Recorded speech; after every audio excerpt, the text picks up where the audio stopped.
What's up, guys? It's been a while. Now, it's been 2 weeks since I've seen Gladiator 2. And I watched Gladiator 1 literally the day before I seen Gladiator 2.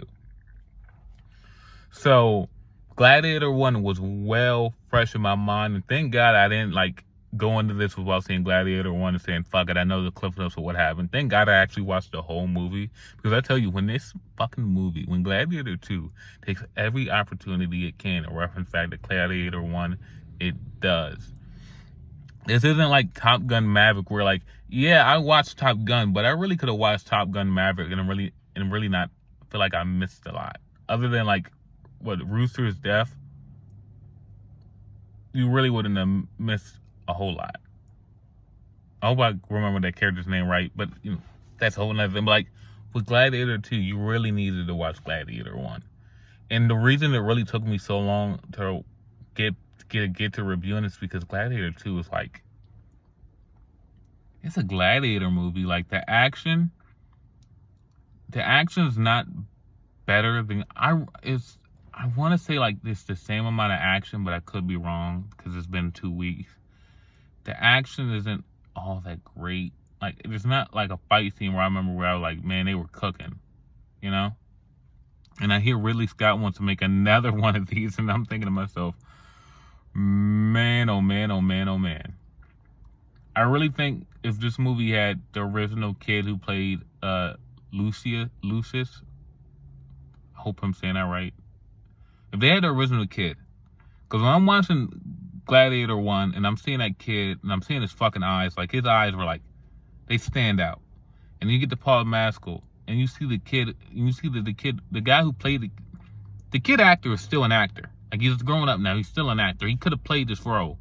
I feel like if they had just casted him again, let him come back into this role, it would have done him a whole lot more service. Because I'm not trying to shit on Paul Mescal. He's a great actor. I've seen him in Normal People. He's great in that.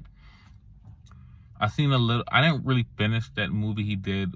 The Charlotte, I think it was the name Charlotte Wells. I didn't finish that movie, but I heard he was really great in that. But I'm not trying to shit on him as an actor. I'm just trying to say this is not a blockbuster leading man performance like what Russell Crowe gave in the original Gladiator. This is not going to go down as something he's remembered for.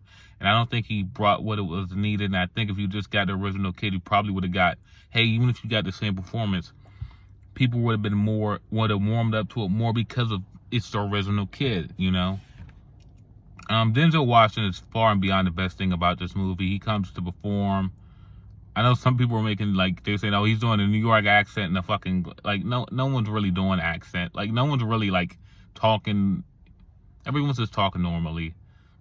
Russell Crowe's really talking normally in the first movie. Maybe a little bit here and there, you switch it up, but for the most part, everyone's really talking normally.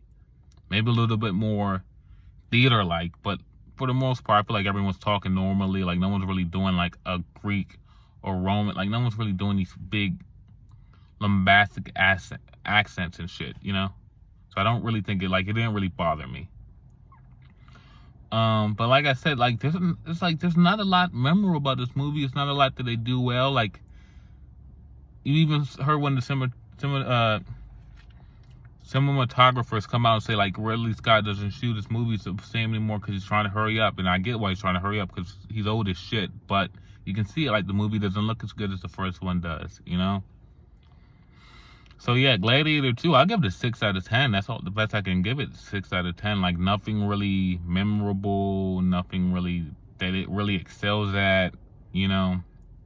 Is it better than most movies coming out these days? Maybe, but what does that really mean?